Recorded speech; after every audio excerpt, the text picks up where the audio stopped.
Hey everybody, Paul Fontaine, Jeff Hawkins here on the Dynamite Show, Fight Game Media Network. Thank you all for listening and watching here on YouTube and on X, I believe we are as well.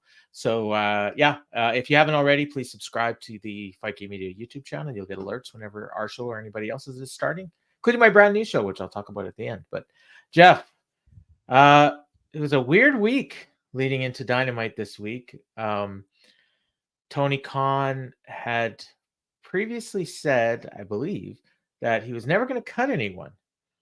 And lo and behold, we got word that, I guess, 10 or 11, I'm not sure if it was 10 or 11 people got cut earlier this week.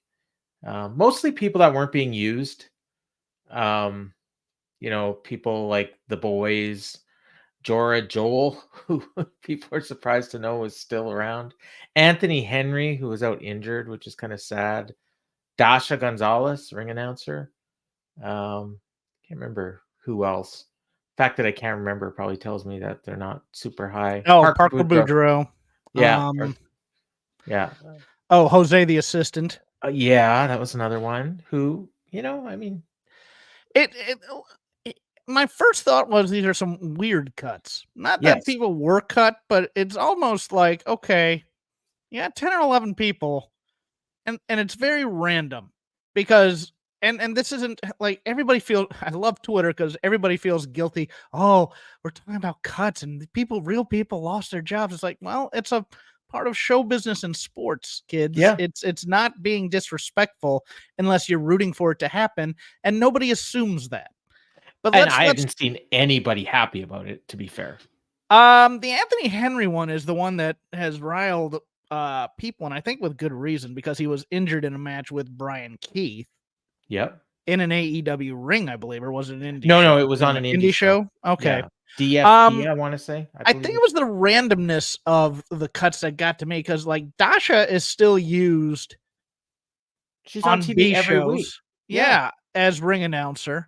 Jose is with Jose was with a group that was getting a moderate push for a while there. Yeah. The boys are part of Dalton Castle's act, and he's a major part of Ring of Honor. Well, no, he's not. Well, because they did that thing with Morrison, right? Yeah, they did the thing with Morrison, and then a couple weeks ago, Taya said she lost the boys. Oh, and I thought, okay, they just figured this is just an angle. Well, apparently she lost them. But the first thing I thought was there are 30 other people that I would cut possibly before some of these people. Well, not all. Before, maybe along with. I mean, Dasha serves a purpose on the television show as a ring announcer. Meanwhile, I could cut Alex Marvez, Mark Henry, Paul White, others in that war. Tony Nese, Sterling. Tony Nese.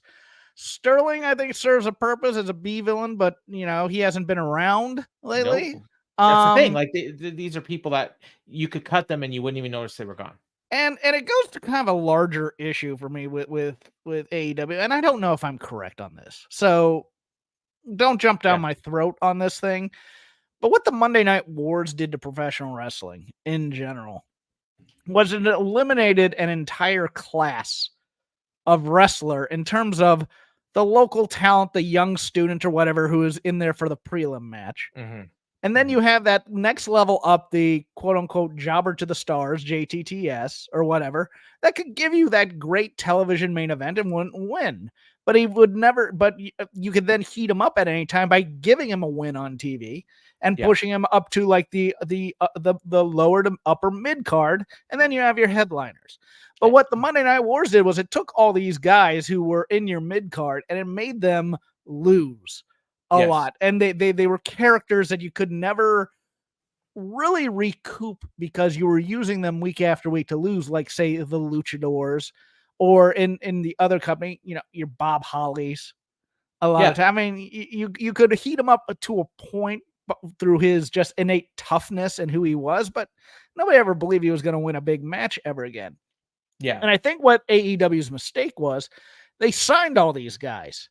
Yeah. And in order to just beat them, and then they look around, they go, we have a lot. Oh, Gravity was one that was also. Which I think a lot of people didn't even know he was signed. Like, And a lot of people just assume he was signed because he's Bandito's brother. So yeah, it's one of those things where you look at it and you go, we've signed all these guys and we can't ever use them because we're just beating them every week. And yeah, they have some character to them or they have a gimmick to them and they're colorful or whatnot, but they're of no use to me in terms of I can't heat these guys up. All of a sudden, we saw this kind of with the Butcher in a way. yeah, Where we yeah. had that feud with Dustin for a week, and it's like, okay, what are we gonna do with him? Because nobody believes that he's gonna. I mean, we're gonna have a good match. Well, Great. and they literally have, and this number might be low, 100. 50 guys like that. Yeah. Maybe 100. Yeah. Like, I mean, you mentioned the Butcher. I mean, there's guys that, I'll bring up their names and you'll be like, oh yeah, he still works here. Like, Yes. there's so many of them. And yeah, I mean, you need some of those guys, but And they're I not mean, working house shows. They're not working, no. No, so I mean, the options are you have guys under contract that can fill that role, or every time you go to St. Louis, you bring in 6 guys from the local indie and have them work matches and Yes. put your own guys over. Yes. And And you don't give them 80%. If you give them something, it's yeah, a special night kind of a yeah, and thing, as opposed meanwhile, to yeah, these local people a lot of times get way too much, and then everyone raves about them, and then Tony signs them, and yes. then and he'll And then bring he them does in. nothing with them. Brian Keith, he'll do like 6 matches in a row. They're all yeah. great, and then Brian Keith is all elite. Oh well, bye, Brian. Okay, yeah. See you on What Ring of Honor wrestling Yeah. someone down there for a Queen while. Aminata. I mean, she's doing great in Ring of Honor, but She's she great. won that match with Anna Jay. We haven't seen her. She was on every show. She's wrestling for the TV title in Ring of Honor. She is, yeah. Which is fine. She might win, but the fact is, we're not seeing her on TV. Exactly. We're not seeing any Yeah. build out of her. And We're they not did seeing that any. whole storyline to build her up. She Yes. gets her big win. Yes. We haven't seen her since. We've seen Anna Jay, who she beat. We've seen Yes. her a couple times. But and it's funny because Thunder Rosa talks about TV time all the time, and meanwhile, it's like best way is, and there's a lot of larger issues within this as well that I was saying about because I'm talking on my Discord for my other show about champions and stuff like that, and I literally asked this question. I go, when Tony belts a guy, do you think he has a plan for them, or does it just, hey, what do you want to be as champion right now? What do you want to do? I'm going to put you in this match with this guy. Won't that be cool? As opposed to, this is the kind of champion you're going to be. I think and we're going to. I think sometimes he does, but most of the time he doesn't. Most of the time he doesn't. And this kind of goes a bit to the Punk thing where it's like, yeah, he's being friendly with all the guys, and it was kind of like the poison pill of Jim Crockett. Being friendly with all the guys, but at the same time, he also doesn't want to be the bad guy. I had heard that people were cut or found out they were cut through social media. I don't know if that's true or not. I hope that's not true. I hope that's wrong. True. I hope that's wrong. But I mean, you think about it. Look at Roderick Strong. They spent 2 months building up this match with Orange Cassidy. They did the best they could. It's Roderick Strong. And he's got a geek stable with him. But they built up this match. He beats Orange Cassidy decisively at the pay-per-view, and nothing. Yeah. Like, I mean, that title, I think he's defended it once. Actually, no, the match he had wasn't even a title match. Orange was on TV every week defending. We knew what Orange was. Orange was a fighting champion who was going to defend every week. Roderick Strong's a guy with a belt. Yes. And I think Adam Copeland, they probably had an idea for him. Hey, Adam, we're going to give you this title. You're going to do your Cope Open. And it's going to lead to this, somewhere down the road. Okay, but yeah. I believe there's a destination. Oh, do you? Okay. Oh, yes. And I'm sure that they have that in their mind already. I don't know. It's him. I may push back a little bit against you. I don't think they may have a plan for this. I think they just know how big the John Cena Open Challenge was. And one time they brought up a guy. This is more Cody than it is. Yes, John it is. Cena. Yeah, but even with Cody, it was like we bring these guys in and we're using that to scout them to see if we want to sign them. Right to the down. I think the end result of this is Jack Perry coming in and winning the title from him. Okay, I'm cool with that. Open challenge.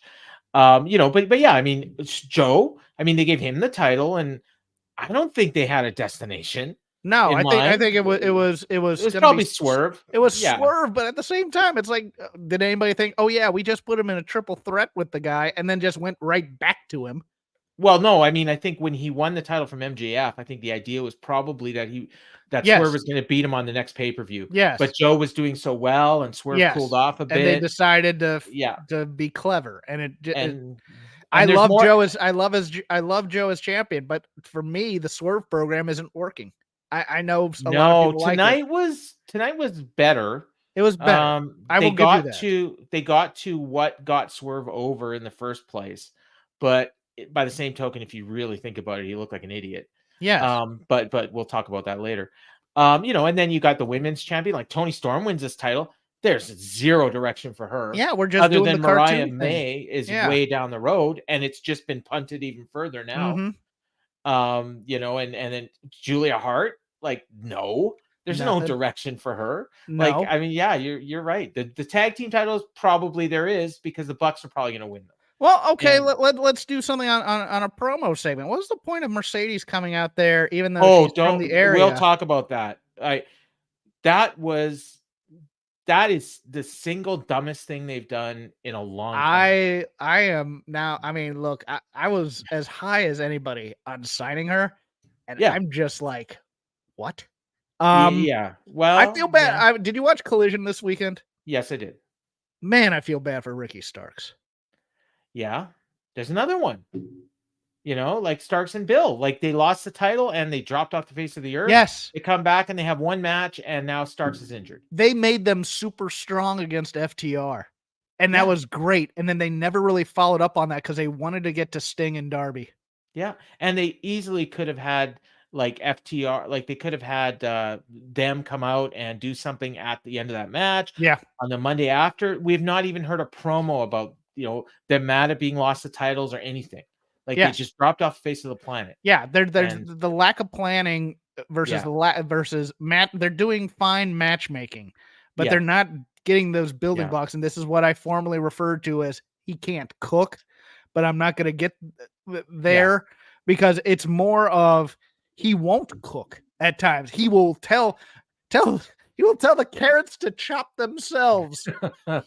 And how do you want? Do you want to be julienne or do you want to be diced today? Yeah. Oh, well, you make the decision. I'll put you in the soup eventually, and we'll see how it goes. We'll just throw you in the water, and eventually you'll. Eventually you'll turn into broth somehow. Yeah. Kind of a thing, and it's frustrating to me because look, Punk and Cody are doing media, and they're dancing around this AEW thing, and I don't know. Somebody's gotten to in that company, I think. Oh yeah. Well, I mean that led into the opening promo. Exactly. And I did want to talk about this, but I'm kind of glad you brought that up. Yeah, Tony wants to be their friend, clearly. All Friends Wrestling. So CM Punk goes on Ariel Helwani's show and he just blasted his former employers, and Ariel Helwani just sat there with a smile on his face and let him do it. Well, and then Cody was on later, I believe, and kind of, Cody is the greatest politician to be in wrestling. He fought back on that. He said, no, it's a great place to work. Those guys are all awesome and blah, blah, blah. So he kind of went after the fans of AEW, I think. So we get on, we open this show, which all we had promoted for this show, we had a Will Ospreay Powerhouse Hobbs match that was announced at some point during the week. It wasn't announced last week, I don't believe. We got Bryan Danielson and Lance Archer, which was announced this afternoon. We had Jay White and Billy Gunn, which was announced last week. We had the Mariah May Thunder Rosa match, which was announced last week. But I mean, this show did not look great on paper, in my opinion. And we start the show off with Adam Copeland, and I'm like, oh, maybe they're going to do a Cope Open.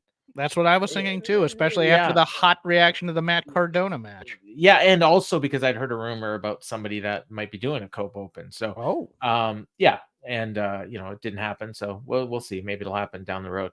But instead, he does this promo, and it was a raw AEW promo.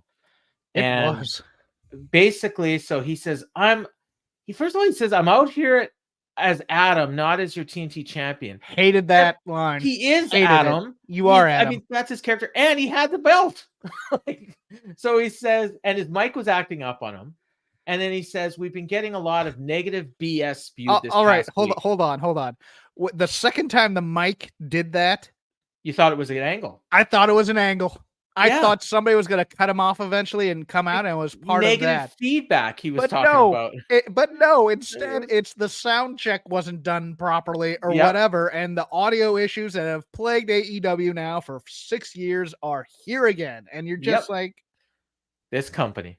But it plays into the irony of it being you know what? We're just as good as WWE. We're the ones making wrestling better. Oh, we have audio issues. I have a different take on that. They're not saying they're better than WWE. No, they're not. They want to be friendly with them. Yes, they're different. Yeah. So he's out there, and if you didn't know about the CM Punk thing, you have no idea what the hell this guy's talking about. Talking about all this like this negative BS. I'm like, okay, I watch all the shows. I have no idea what you're talking about. Exactly. I put it on Twitter, and then Mike Gilbert actually, he said, "Oh, they should have replayed the Punk interview from Helwani to fill people in." That was good. But he says, "Well, they just hire a video guy, and he apparently does really good work from Twitter." Twitter. He loves pro wrestling. He mentions a bunch of companies he watched growing up that nobody's ever heard of, from Canada. He says, this business was torn away from me for 9 years, and I worked my ass off to get it back. Let's make no mistake about it. I'm closer to the end of my career than the start, but I realized I needed to end my career here in AEW. I saw a murderer's row of talent. I'll put that locker room up against anyone. I came here because I can face Will Ospreay, Kenny Omega, Hangman, Swerve, Joe, Claudio, Moxley, Darby, FTR, Young Bucks, Buddy Matthews, Brody King, and Malachi Black. He says, all of these are first time ever matches, and that only happens in AEW. He said, I got friends in this industry. I'm having a blast. This isn't a hyperbole. I'm not knocking anywhere else. I've had fun everywhere in my career, but this is the most fun I've had in my 32-year career. Now stop for a second. I'm watching this promo, and I'm agreeing with almost everything he says, but it was rubbing me the wrong way. Yes. I didn't know why. I'm with you there. It finally hit me why. Okay, I'll hear yours and then I'll tell you mine. Okay.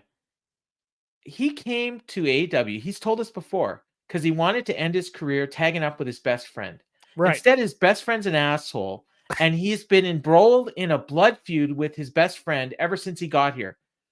Now he's telling us that he's having the time of his life, and this has been so much fun. So this whole feud that we've watched for the last 4 months wasn't two best friends battling each other out to the death. It was two guys in their 50s having a great time. This is what he's telling us. So, okay, I'll tell you what was bugging me about it. Okay. And you may feel a little bit differently, and that's cool. To me, this felt like, yes, go out there and hype up our company and hype up who we are, because this is WWE's biggest week. Mm-hmm. And it's not a pot shot, but when Dwayne says wrestling is cool again, hey, we're wrestling. We're part of that. Oh, Cody used to be with us, and Edge used to be with them, and we're cool too. It was it felt very we're part of what Rock's talking about right now. We are cool. Everybody should like us too, because we're cool. And I just went, oh, this feels needy to me. It felt a little needy. So he said, I celebrate AEW. I celebrate the men who started AEW, the Young Bucks, Kenny Omega, Cody, Tony Khan. He looks in the camera as he said this. Yeah, him. These guys are all fans of this, just like me and all of you. And that ain't negative or something to make fun of you. AEW has pushed this industry into a better place. It's given more people to do what they love for a living, and that should be celebrated, except for the 11 people we just cut. Yeah, AEW makes pro wrestling better.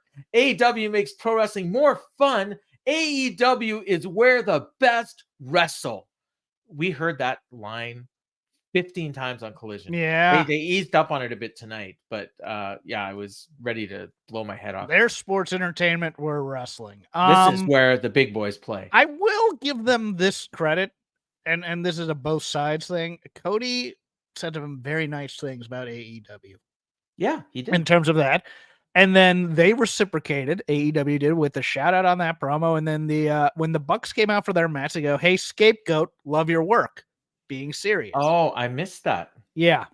Okay, when was that? That was the right. entrance? Yeah, that was right as Okay. the Bucks got Yes, I introed, and they skipped were the kind of entrance. saying something to the camera, and it wasn't mic'd. Well, there you go. So he's coming back. No, he's not. Yeah. So he said, "There's a reason everyone came here." And then he said, "Let me introduce you to a man who symbolizes everything that AEW will be going forward."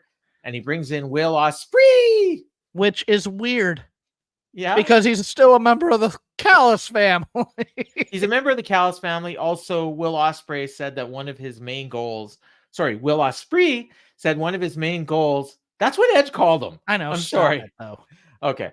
He said one of his goals when he got here, he wants to win world titles. He wants to have bangers, and he wants to retire Billy Gunn. Those were his 3 goals. So I imagine probably retiring Edge is probably like right underneath Billy Gunn would be my guess. But no, I'd let him retire Billy Gunn, please. Oh, we'll get to Billy Gunn. But yeah, so yeah, that was that opening promo. Like I said, I agreed with everything they said.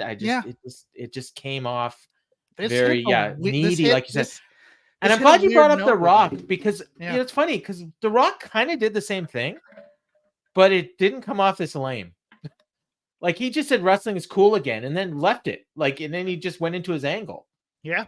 Like I think Moxley could have delivered this better. I think maybe Darby, Eddie Kingston, maybe.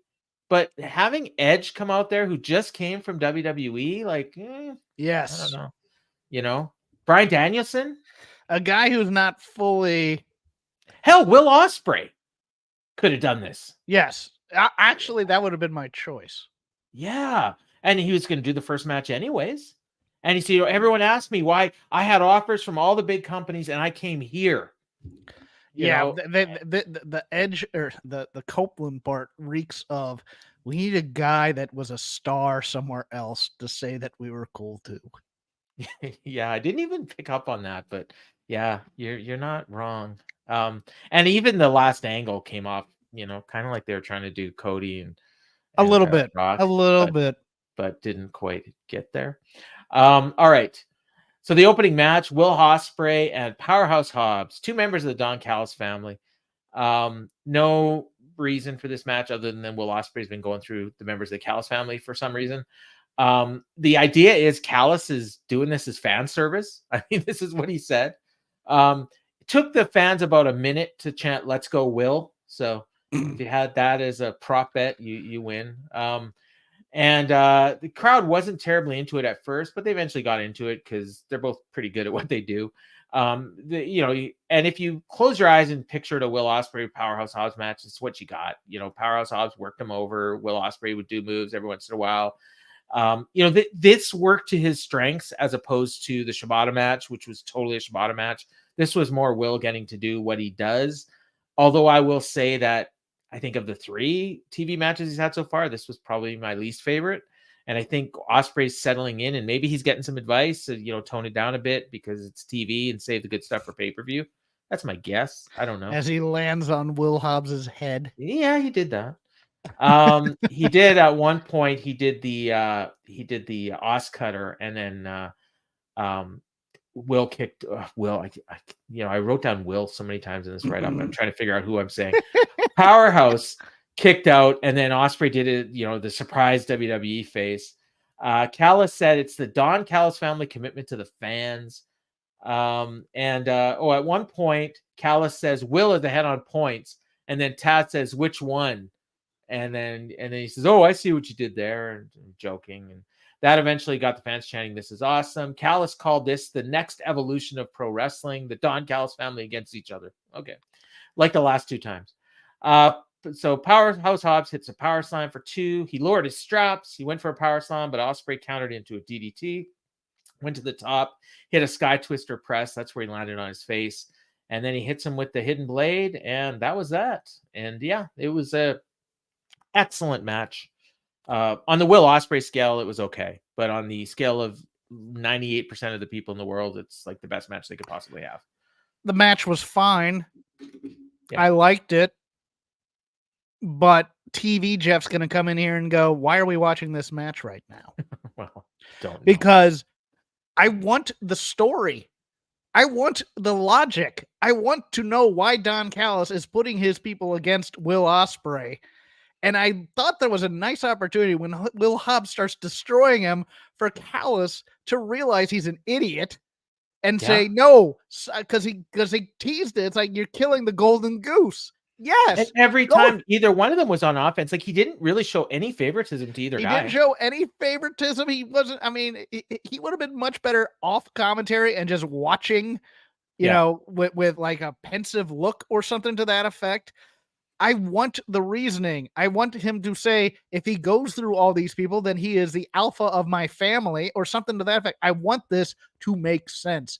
And they have had opportunities to make this make sense, to tell stories within the Callis family hierarchy of, you know, after beating the first guy, them going to Kyle Fletcher and going, hey, you know, that kind of thing. And having a couple people kind of grumbling within the Callis family or something to that effect. And, Callis is playing favorites here or something to make this mean something on TV other than he's having a good match.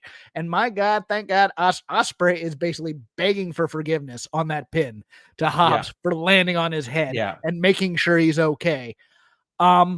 Hobbs was upset after the match. They did do a little bit of that. That was the one thing that made that blown spot work, was the fact that he shoved him after the match. I go, of course he's angry after that.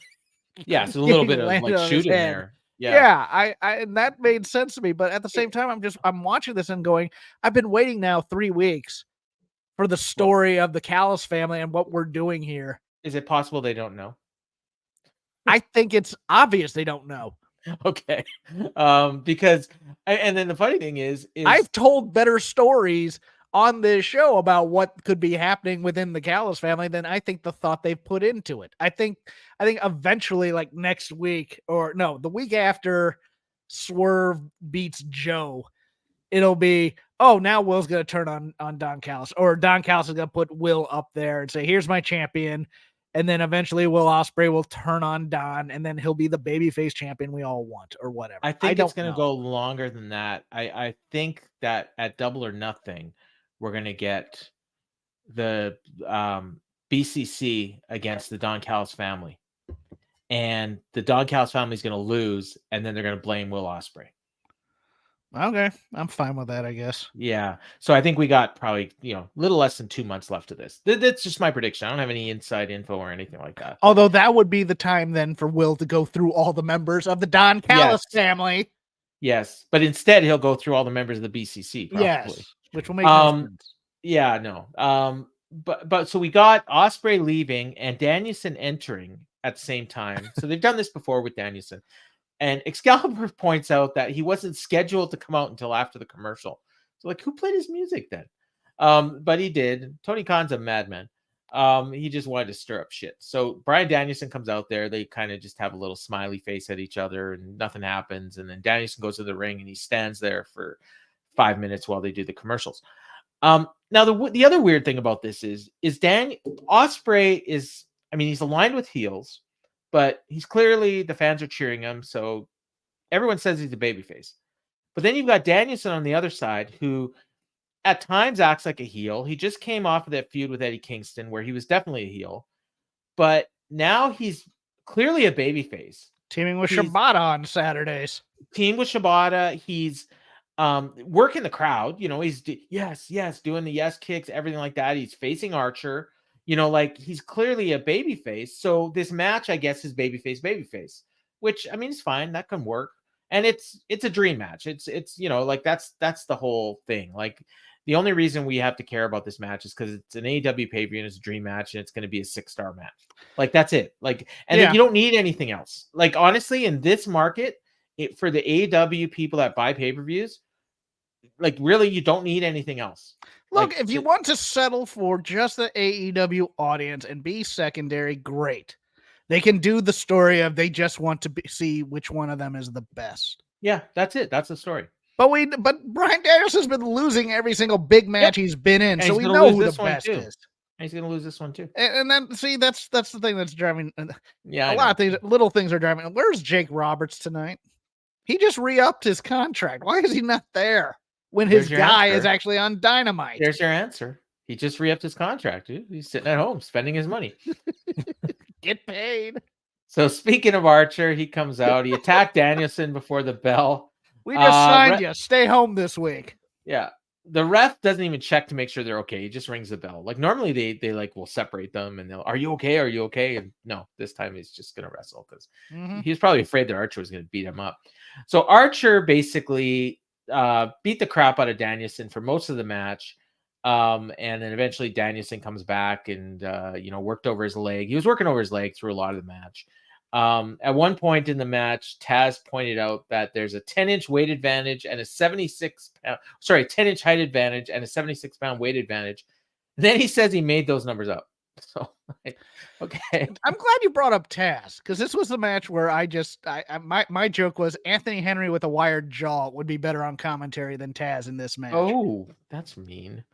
To Anthony Henry. No, I like Anthony, but my point is silent guy would be better than Taz on this match because he's brutal. He needs to be serious in this match because we're talking about our main event for the pay-per-view, and instead he popped himself and he couldn't stop popping himself. And he sidetracks Excalibur. Yes. And Shivani. Shivani's just there as a fan. Like he's just, yay, that was a great move, But everyone, and like every once in a while, because at one point they come to ringside and Archer grabs a ring guy, and Taz of course has to identify him as Jim. Jim's a nice guy. I don't know why he's doing that to Jim. And then he body slams Archer onto Danielson, and so that was another one. And he did the Taker walk, and Danielson crotched him, Yambag City. From Taz. And eventually, he was going for the blackout, Archer, that is, and Danielson kept reversing it with different submissions. Then he got a rear naked choke. It looked like he was going to put Archer out, but Archer flipped him off his back. And then Danielson missed a charge, but then he hit a Busaku knee, went for another one. Archer intercepted it, and then Danielson hit him with 3 roundhouse kicks, and then he hit the Busaku knee, and he got the win. So it's very similar to the Ospreay match in a way. Like, it wasn't like it was a big guy wrestling Ospreay, doing Ospreay things, and it was a big guy wrestling Danielson, doing Danielson things. Like, there were similarities, but they were very different matches. But they wanted both guys to fight giants. Yeah, and then the next match was the same thing too, but completely different. But yeah, it was fine. It was good. It was really good, actually. Yeah, no, I like Lance Archer a lot. I just think he needs to. That's a dude that needs a stable. Well, he really. He has the Righteous, and he has Jake, but Jake's no longer cutting decent promos or anything like that. He needs to be the heater for a stable of some kind. He's also 47. Like, yeah, that's true. Yeah, like I don't know how much you want to invest in him. Like, no, I'm not saying he needs a main event. Kane. Like he doesn't need to have a main event push. Yeah. But the dude can cut a promo. The dude has a violent aura about him. If you ever saw his New Japan work, he scared the crap out of people with that water bottle stuff. That's a guy you could give like the TNT title or the international title to, and have him, beat a bunch of guys to put over someone on the come up. Eventually. Yeah, it's one of those weird things where I 47, it was like when he was first signed, it's like, yeah, we can do something with him. And now it's just like, okay, we can't, he'll be there to be a big guy we can beat occasionally. And we'll give him like a squash match on Rampage before the Wednesday and hope that people watched it. Yeah. Well, and this is the other thing was, I saw somebody point out in the Discord that this match feels like it came out of nowhere. And then someone else says, oh no, like these groups have been feuding for like, a couple of weeks, if not like a month. But the thing is, they're all happening on Collision and nobody watches Collision. So, like if you're only watching Dynamite, you're like, why the hell is Danielson wrestling? They told their own story that they started at the same time and that they were in Texas. And I was like, okay, cool. And this was the first time they've ever wrestled, and they've even been in the same companies, but never at the same time. Yeah. So it was weird that they've never crossed paths, but I guess, So that was, it was a good match. And, I'd say Archer's a good guy to have on the roster. I got no issues with him. So they introduced and they put up a graphic on the screen that after the break, we were going to see Jericho calling out Hook, which feels like a repeat from every week for the last month. And the fans booed it. And I don't know if they're booing Jericho or they're just sick and tired of this same angle every week. They're sick and tired of Jericho is what they are. Well, that's probably it. But for me, it was more, I'm sick of Jericho too. But for me, it was more like, I'm sick of this angle. Yeah, this angle seems to be going nowhere. Well, and it's just every week the same thing. So he comes out. Renee's on the ramp. She brings him out. She introduces him as Lion Card Chris Jericho, and the fans booed. And Jericho's acknowledging the boos, but like pretending like they're cheers. It's really weird. She asks him where he's at with Hook, and he says, last week I offered to be his mentor. And even though he agreed, he said something that's been sitting in my head all week. So I want to call him out. So hit the Hook signal. And out comes Hook. And Jericho's, let's hear it for Hook. And no reaction. And he said, last week you said, I know who you are. And he said, I know what you mean. Everyone I've ever aligned with, I push them all away, just like the song says.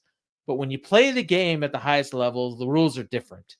And once you understand that, Hook, you'll understand what I'm trying to teach you. I'm not asking you to trust me. I'm asking you to believe in me as much as I believe in you. And the crowd boos that. And Hook says, yeah, Chris, I believe in you so much that I got us a match on Collision right here in Worcester, Massachusetts. And fans popped because they heard the name of their town. But Chris, I'll be keeping my eye on you. And Jericho says, I wouldn't expect anything less. And they bump fists. And he says, bet. So the Steve Buscemi gif. Oh. How do you do, fellow kids? Okay. Because Hook's been using that a lot. Is that what that is? Yes. Okay. So yeah, we're just rinse and repeat. We're waiting for the turn. Just make the turn. Just make the turn. The fact is, it's probably not even going to happen. Probably not. They'll probably extend it. But so they promote this as, and I think Excalibur even said on Collision, Jericho Hook will be in action, and then we found out who In Action is because the very next segment was a Shane Taylor Productions backstage promo. Shane Taylor mentions we're in Massachusetts, the home of Rocky Marciano, and was it Marvin Hagler that he brought up? Okay. I thought that was Detroit, but no, that's Hearns, right? Motor City Hitman, whatever. Yeah. Anyways, this Saturday on Collision, all we got to do is knock down the Ocho and Hook. Yeah, good luck with that. On Collision, Lion Hook is going to get their ass beat by STP. A main event in no arena anywhere. No. And if they had any brains, STP would win this, and Lion Hook would split up. But we know that's not going to happen. No, they're going to win, and then we're going to get a segment next week on Dynamite where Chris Jericho calls out Hook. Yeah, probably. Yeah, and probably offers to be his mentor because we won a match last week. So we get Jay White's entrance, and during the entrance, Billy Gunn attacked him and broke up the entrance, which kind of sucks because people love Jay White's entrance, but whatever. Did you watch Rampage? No. Did you see? I saw the home invasion. Oh, was that the lamest home invasion you've ever seen? I thought it was supposed to be lame. Okay. And apparently it wasn't supposed to be lame. No, it's supposed to be serious. I'm wondering that they're throwing away protein powder. They don't break anything. They're being very nice. I thought it was ironic. They go into the living room. They got I would say big screen, but it's smaller than the one in my house.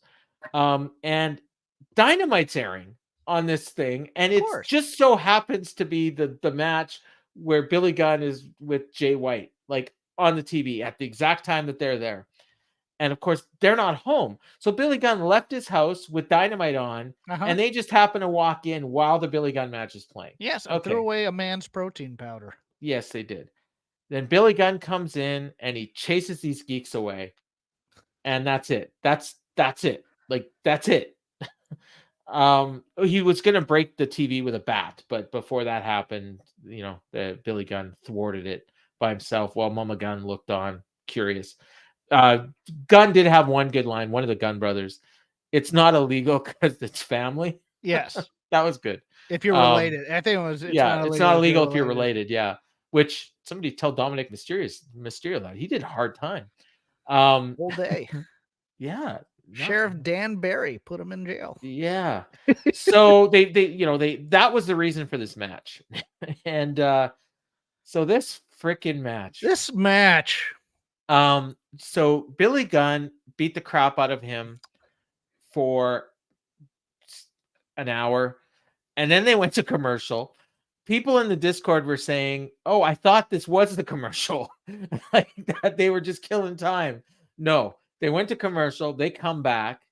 I think Jay White lightly shoved Billy Gunn into the turnbuckle and he rolled him into the ring and he went for a Blade Runner. And I thought, oh my God, like they did this whole beat down and then Jay White's going to hit a Blade Runner. That's going to be it. Nope. Billy reverses the Blade Runner and then he hits his one and only. No reaction. They're both down. They get up. Billy hits the Famouser, but he doesn't cover. Fans are chanting daddy ass, does the crotch chop, hits another Famouser. Fans are chanting one more time, but instead he goes outside and grabs a chair. And the Guns ran in to protect Jay. Billy tossed one of his kids aside. That didn't distract the ref. Jay White low blows Billy Gunn, and it's a DQ. Jay White looked like the biggest geek in the world. Billy Gunn looked like a monster that's probably going for the world title, I guess, except he sucks. This was the worst match I've seen all year. I think it might have been worse than any match I saw last year. Maybe Miz and Shane McMahon. If that was last year, it might have been worse. This was really bad. And I don't know what they're thinking. You remember, I think it was probably a few months ago, maybe 6, where we were breaking down segments of this show. And it turned out that every segment had a WWE guy in it. Oh, yeah. And we were wondering what was going on. Well, other than Will Ospreay, Adam Copeland, Bryan Danielson, Chris Jericho, Billy Gunn. Yeah. And Will Ospreay was introduced by Copeland. So. By Copeland to give him the rub. Toni Storm, she kind of counts here too. Yeah. And so does Joe in a way. So, what do you mean in a way? He's talking about championship opportunities. Yes, that's true. Okay. Yeah. And so then we have Best Friends and the Jacksons. And it's tone deaf to the AEW fan base who, to my knowledge, because we don't need video packages, knows of Jay White's work as IWGP champion in New Japan, et cetera, and they say on commentary, Billy Gunn, who is 60 years old, is that Jay White is, quote, being drubbed by him. You are exactly right. This was for nobody because the casuals are watching this going, yeah, Billy Gunn should beat that twerp's ass. And the people who know wrestling, who are apparently the AEW faithful and fan base, are going, why isn't Jay White, one of the great wrestlers in the world, who's going to be a huge star in AEW because he has so much charisma and can cut a promo, et cetera, how come he's not going through Billy Gunn, 60 years old, 3 moves from WWE, like a hot knife through butter? This served nobody. Nope. This was a dumb idea. Unless we were going to do an injury angle on Billy Gunn, which we didn't. And should I mention that Tony Khan tweeted out before the show that TBS has approved a lengthy overrun for this show?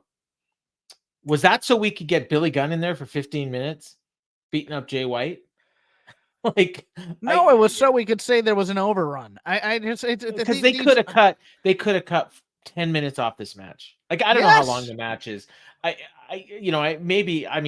said an hour, and obviously that was a joke, but I gotta look up and see how long this match was because it had to be 15 thank minutes. God Tony was tweeting that we got an overrun instead of telling us we were going to have an overrun before the match. But it's still one of those things where we use the overrun far too often because of the whole ratings thing. You bastards! There's time for every match on the show except for this one.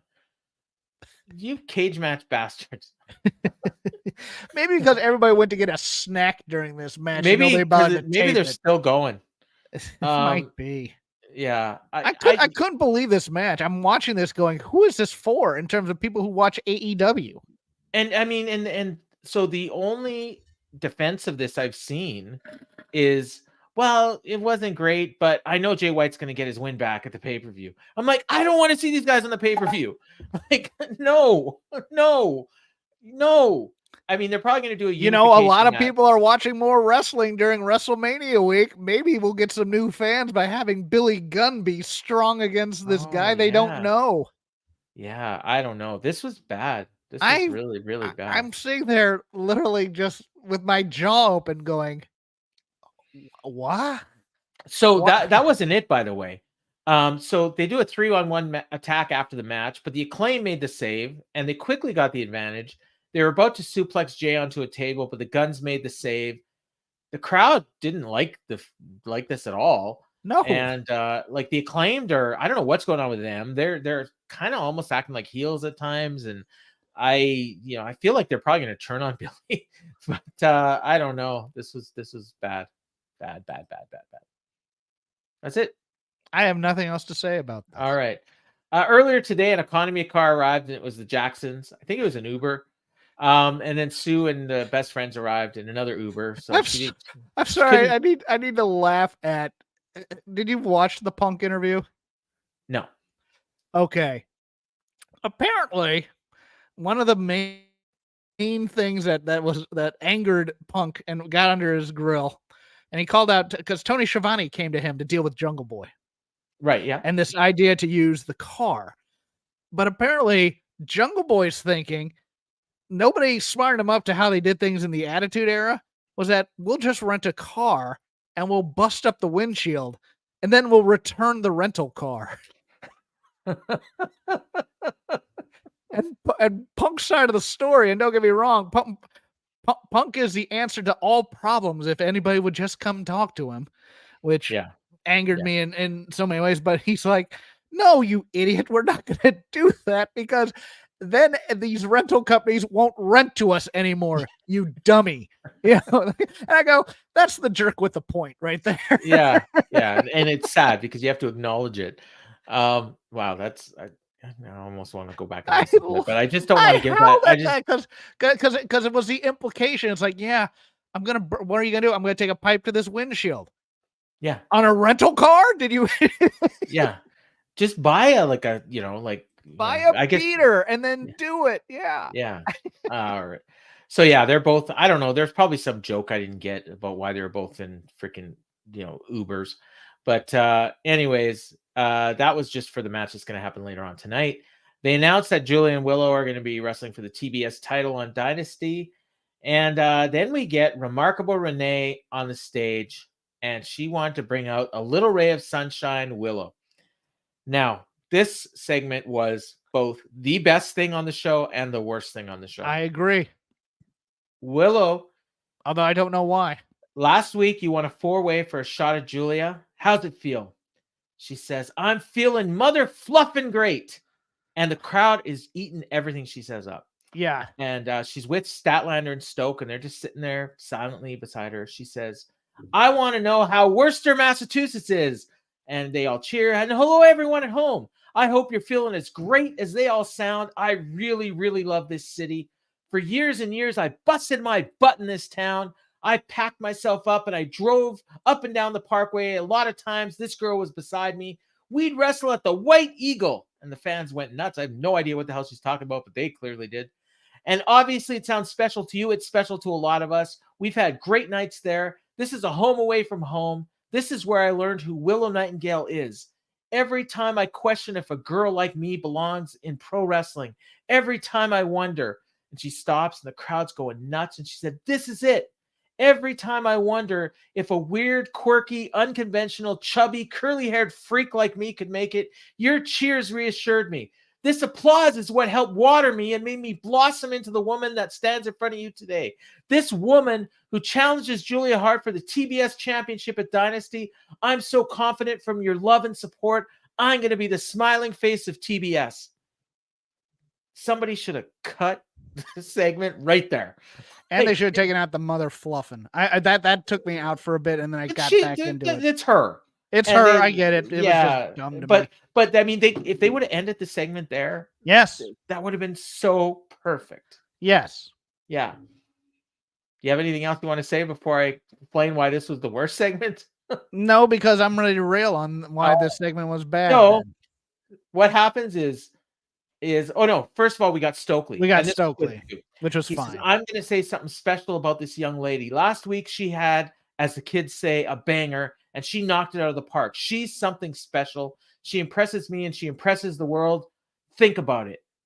And then before he can get any further, CEO, CEO. And the fans turned and started chanting CEO, and they don't care about Willow anymore.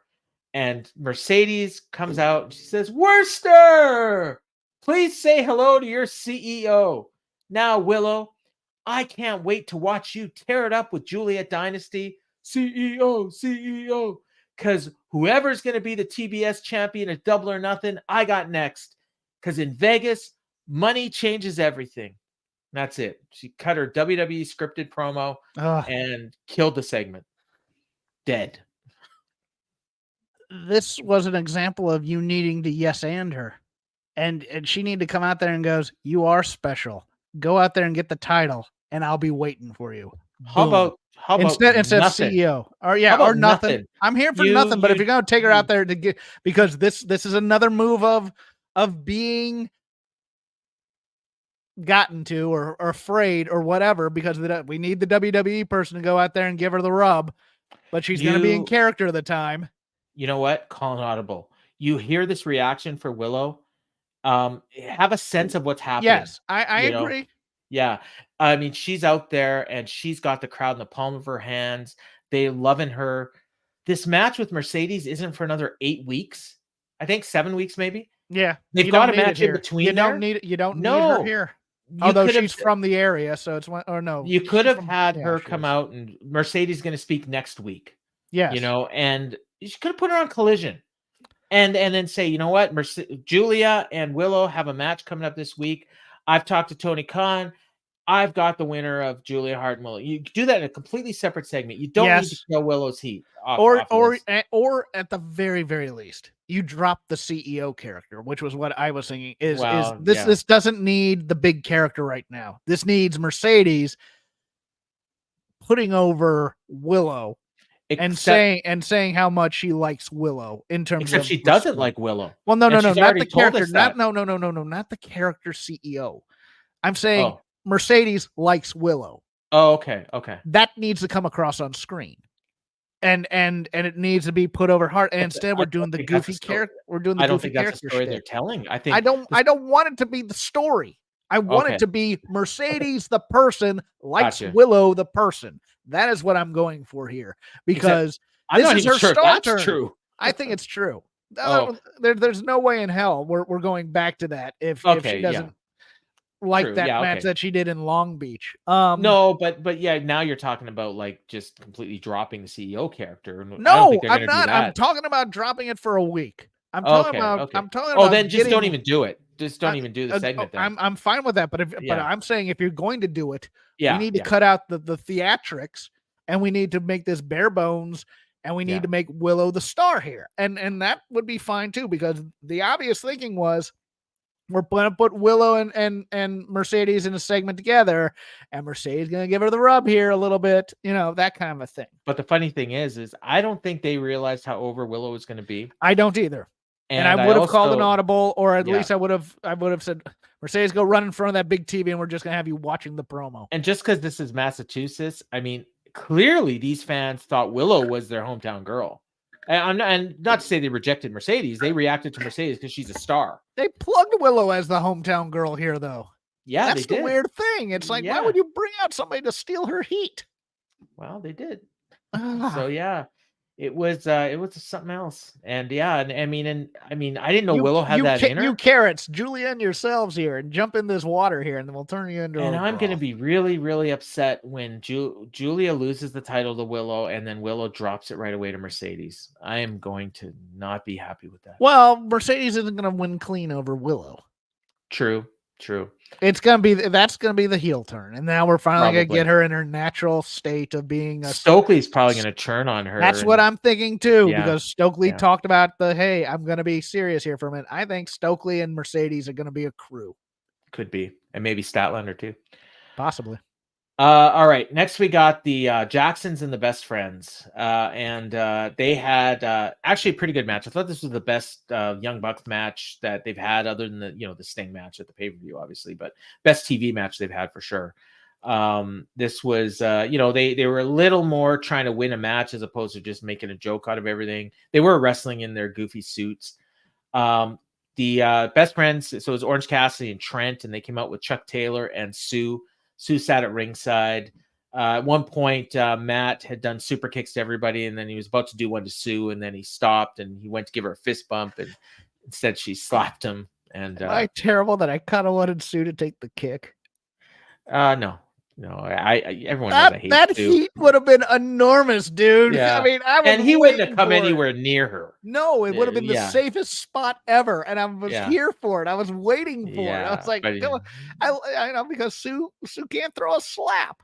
No, that slap was terrible.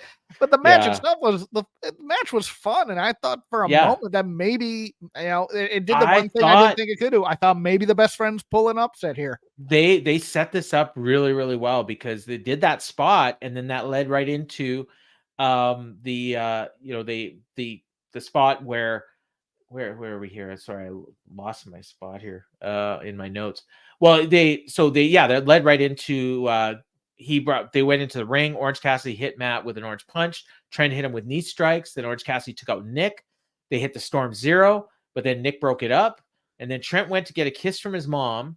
And then he went for a pile driver, but Matt catapulted him into the exposed turnbuckle, which earlier in the match he'd taken the turnbuckle pad off, so you knew that was coming at some point. And then he pinned him, and he held the tights to pin him for good measure. So they set it up really well. They had a couple great false finishes, and then the Jacksons pulled it out at the end. And the only thing I will say is, I don't think they really did anything in this match to set up what they did after the match. But they did. I mean, I'm not going to say they didn't build up this heel turn for Trent, because they've been hinting at it for months. You may have missed it, but I mean, there's been subtle things. There's been subtle things, and I kind of like that. Yeah, it's just that this particular match, I mean, I don't know why they were all buddies here. They could have done one or two things in the match where there was miscommunication or something, to where Trent would. But maybe Trent's going to say, I tagged with you because I thought we had a really good chance of winning these titles, but as soon as we were out, that was it. I had made up my mind before this tournament even started that I was done with you. No, I you know what I would have done? I would have had him after that pin get enraged about getting pinned. Not necessarily at Orange, but getting pinned, and he just decides, they calm him down, hey, let's do the hug, and then he just says, no, I'm not gonna do that, and the spot they did with the hug, I mean, this is probably something they had in their mind for years. This was fun. I liked this spot. They go to do the Best Friends hug, and instead of hugging, Trent just jumps at him and gives him the what do they call it, the missile drop kick or whatever, just out of nowhere. You kind of saw it coming. I thought it was a Boomaye knee, but maybe I'm wrong on that one. Yeah, no, I think you're right. Yeah, so it's literally they thought they were coming in to hug, and then Orange gets laid out, and Chuck is just got this bewildered look on his face. He doesn't react, which it's funny because in one hand, he's not acting at all, except he's acting perfectly, because he shouldn't be. You don't know which side he's on. He's not overselling the confusion, which I kind of liked. Yeah. Now Sue, on the other hand, Sue's not selling a damn thing. No, she was like, "What did you do? Why did you do this?" Oh yeah, after that, that's what I meant. Nobody buries Trent more than I do in any podcast I ever listen to. Because it's not that I don't like him; it's just that he is vanilla. He now has sprinkles on him a little bit. I'm still holding against him. That time they go, we're gonna give you a promo, and he did nothing with it, and it just angered me to no end. I hope he's coming with some fire. I do. I hope he has a good explanation for this. But this feels, you know what this feels like? This feels like Chucky's gonna turn to. Just to kind of do it. Possibly, yeah. And it's I would much rather put Trent, make Trent like an honorary member of the Elite. Yeah. My good buddy Okada over there, who we used to be in Chaos together. Hey. He could go with the Callis family.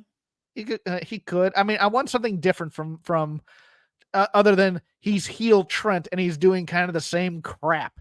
I don't want that. I want this to be the start of something interesting for him. I hope he wins the international title and then, feuds with Orange over it.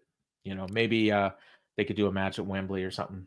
If we get somebody to take it off of Roddy, sure. That'd be him. You're going to have Roddy face the newly heel Trent? Yeah, why not? Maybe do a triple threat. All right, I can buy that then. Yeah.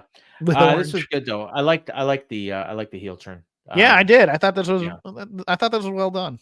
Yeah, this is a good segment. Next we got Mariah May versus Thunder Rosa, which in terms of in-ring was the main event. And this was number 1 contenders match. Mariah May, I gotta say, I'm very upset at people in the Discord because how long have I been putting over Toni Storm's stripper music like forever, and how much I loved it. And then when she started doing this goofy new character, she stopped using it. And then now Mariah May's cosplaying original Toni Storm, and she's brought the music back. And I love this music. And now everyone's saying how much they love this music. I was on the Toni Storm music train for years. So I liked that was a Heart ripoff. Yeah, I know. Well, I say it's stripper music, and somebody said, "Well, have you not been in the strip club since like 1977?" It's like, no, I mean, I was 6 in 1977, but I think you chose stripper music incorrectly because this is more of she's an 80s. Her mom was an 80s. No, I'm telling you because when in the mid 90s, when I would frequent those places, and I'm not talking Vegas strip clubs, I'm talking the dive bar. You're talking the dingy. Yes. And Heart was low rent strippers with track marks and Led Zeppelin and Motley Crue and like girls, but the Heart music Barracuda would be played at the strip club. Trust me. So I understand these people that these generation nexters or whatever the hell they are. I don't know. Maybe I'm just wired. Regardless, the music is great. Yeah, the music is great. I never wanted to go to a strip club. Me neither. But if I wanted to pay women to pretend to like me, I'd date more. Yeah. Well, no, like I said, I'm not like I didn't go to them a lot. It was more like I'm probably even talking about movies that I watched where they went into strip clubs and stuff. So regardless, the music's great. And I'm glad she's using it. You know what? You should do a new podcast about your strip club adventures in Canada. Crowd is dead, though, for most of the match. The match was totally about Toni Storm. There was some exchange going on with Taz. And, Toni Storm said to Tony Schiavone right at the start of the match, "I'm sorry you lost your dog, but luckily we get to watch Thunder Rosa." She had a couple of... The line that got me was... Mariah May, she reminds me of a younger me. Who Thunder Rosa reminds me of? An older Thunder Rosa. Yeah. Yeah. I howled at that line. She said something about she's from the graveyards of Tijuana. And that explains her pale complexion. Yeah. So every once in a while they'd cut back over. At one point she says, "I hope you don't have the under desk camera activated." That was a bad choice. That was a horrible choice. And I know that the Hays Code stuff is there, but it's just I am more shocked than anything as the weeks go on as how ice cold Thunder Rosa is. And because when she left for the injury, she was a fairly hot female, especially in the Brit feud. Mm-hmm. And now she's Jamie Hayter too, right? And Hayter, yeah. Yeah. And she's still fairly impressive, and she's still doing good stuff in the ring to me. And I think this AEW crowd has just moved on. Well, yeah, and I think like they're into Toni Storm. Yeah. And then now you got Mercedes. So everything in that universe is kind of okay, that's about all. But she's the kind of person you bring back into the division, you think it gets the division hot again, and it's just she has gotten nowhere in there. Oh God, no. Taxi Cab Confessions with Paul Fontaine. No. For the audio listeners. I just I don't know. It flummoxes me a bit because I really like Thunder Rosa, and it feels like she's just someone who's going to be there and never get over again. The match was fine. It was kind of hard hitting at times. They botched a few spots. May hit a knee strike. They kept cutting to Tony, who would just nod her approval. Mariah went for Mayday, but Rosa reversed it and got a 2. Then May hit her with a headbutt. They're both down. She picked up Rosa, went for Mayday again, and then Rosa reversed that into a backstabber. And then she hit a Tijuana bomb and got the win. Yeah. So Mariah May had been undefeated up until now, and it's just done. No shenanigans. I mean, it's a babyface that beat her, so you weren't, it wasn't gonna be cheating or anything, but it's a pretty clean win, pretty decisive win. Yeah, it was weird because the way they set this up on Collision was that it was Mariah May planned this. Yeah. So that she could then lay down for Tony. And it's like, and there's no real mention of that from Tony Storm pulling that over. There's no follow-up to that at all. No. It's another one of those things we think are going to be an angle, and then they just decide to drop it on week 2. That may have been, someone coming in. Someone asked me, I won't say who, why was this the main event? And then my first thing was, well, it was a number 1 contenders match. So I guess the only other one, I mean, if you wanted to have the best match, you would have put Will Ospreay in the main event. You could have had the Young Bucks because it's part of the tag team tournament. That's going to be a great match. This was a number 1 contenders match for the women's title, so theoretically, it's the most important match. But all those are incorrect answers. But continue. Well, I think I may have the same answer as you. Okay, go ahead. I feel like either Mercedes and or her writer may have a thing saying we're going to have an X amount of women's matches as the main event, and this is one of them. No, that's not the answer. The answer is because they had to do an overrun, and it just happened to be the last thing on there before the contract signing. Okay. Because everything else went long for some reason. Okay. All right. Well, what went long was that freaking Billy Gunn match. Yeah, the contract signing was the main event of the show. Okay. So this was, but I will say, I think that this main event segment, and it probably included the women's match, is going to do better in the ratings than most weeks. I think so too. Well, no, the reason is because the way they did the commercials, there was no commercials from about 15 minutes before the end of the show until the end of the overrun. So when that happened, this show felt like it flew by, to be honest with you, for me. Yeah, no, it did, other than the Billy Gunn match. And again, that may have been by design. You got that out of the way. You did that long commercial break during that match so that you wouldn't have a commercial break in the main event. And that's smart because then you had the most people see the match that was setting up your world title match for the pay-per-view. So that's great. Rosa got in Tony's face after the match. She said she wanted the match right now, and Tony just sat there, and then Excalibur announced that it's happening at Dynasty. So that's that. We got a short little promo from Penta and Alex Abrahantes, and he challenged Copeland for a title shot. Did you get a small spidey sense that maybe it's going to be someone else under the Penta mask? I don't think it will be, but I don't know. For some reason, that crossed my mind. That's certainly an idea that could happen. Yeah. I thought actually Christian. I don't know, but hopefully not. Hopefully we don't see Christian for a little while. All right, Dynamite, Copeland and Penta. So that match is happening on Dynamite. Collision in a tune-up match.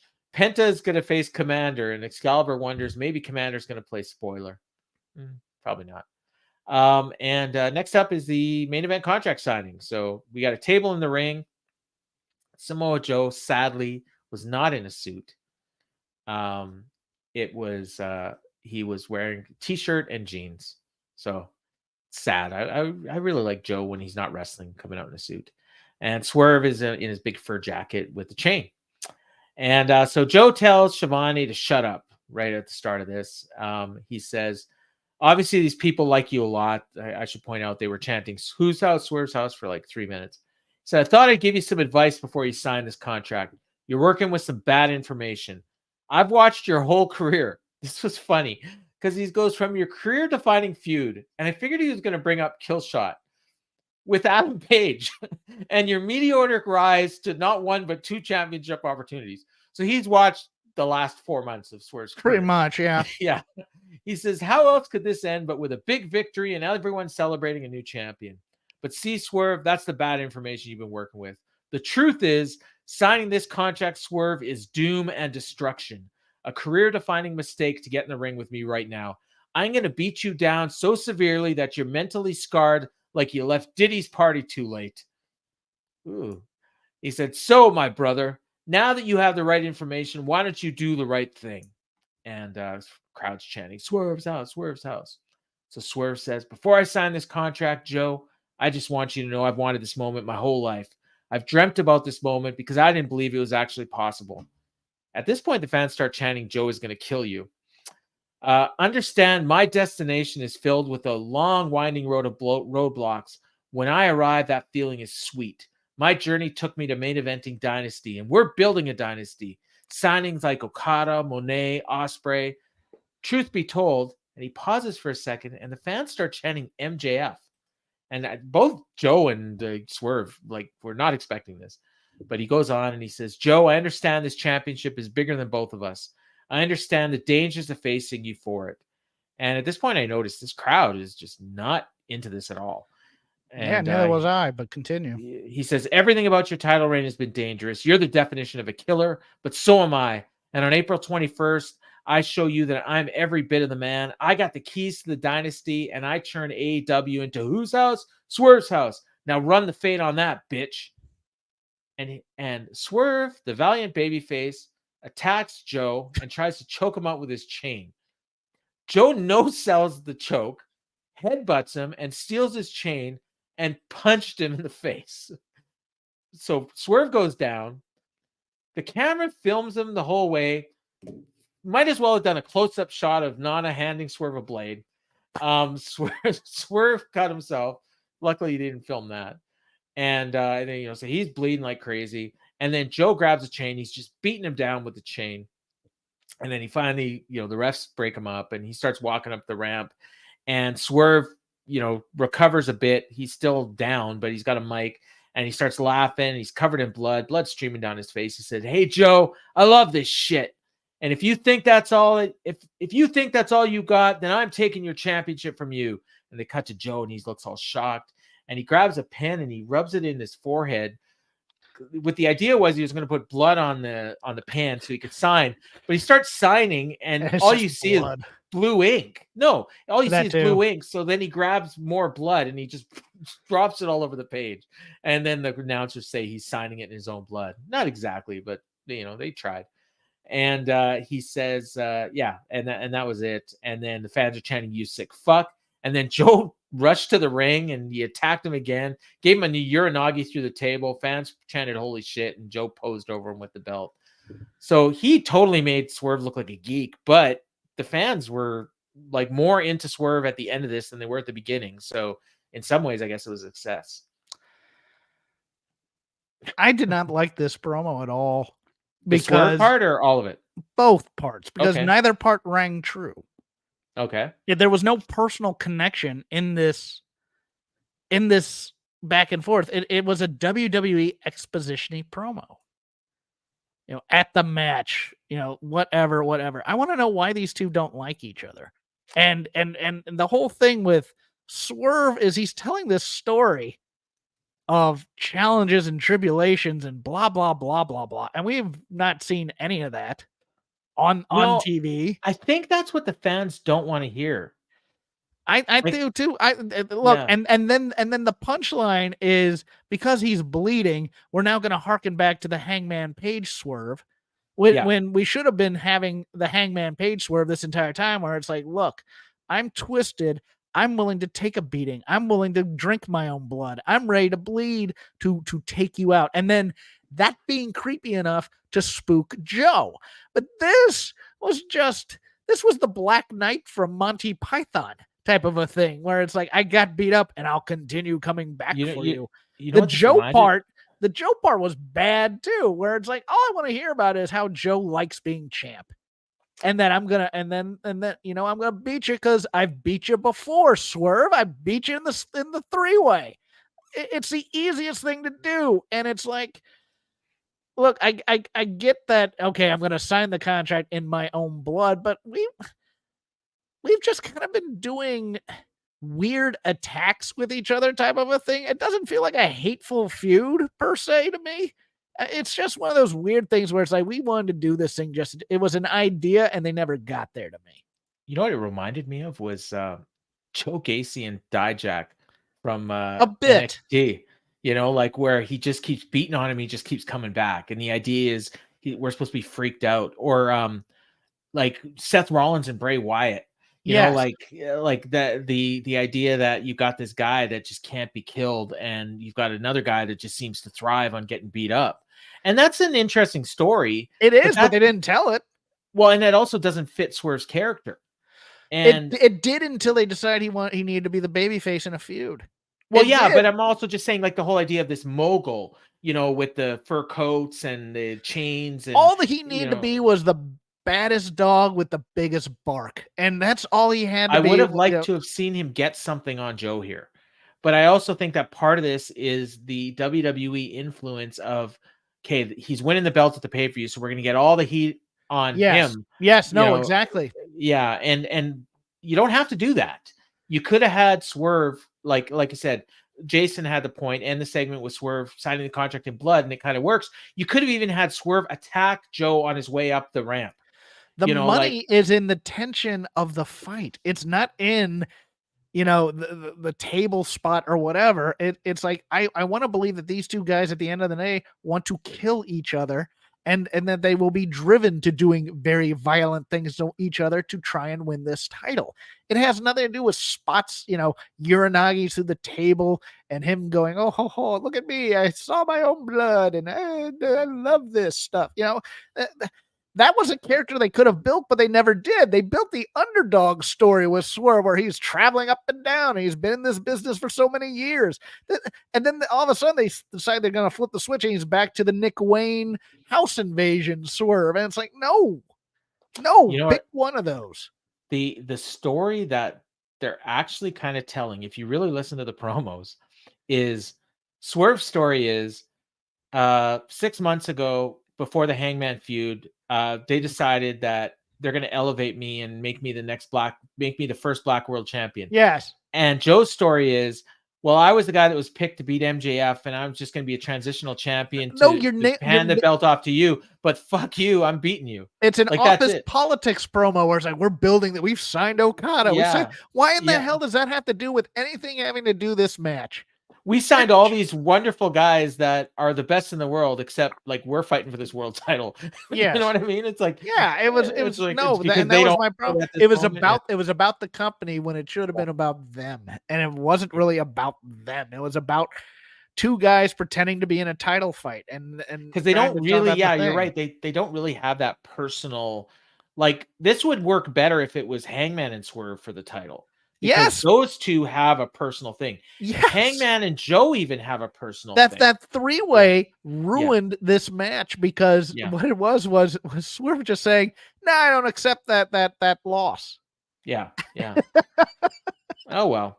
And and I do think we're leading to the return of MJF at some point, and probably soon, because he started tweeting again this week. I don't know if you noticed. I mean, and today, actually, with the ending being in the beginning, I'm going to go back to this. What is the plan to keep Swerve strong as a champion until we get to Wembley, where presumably we're taking the title off of him to get to Will Ospreay?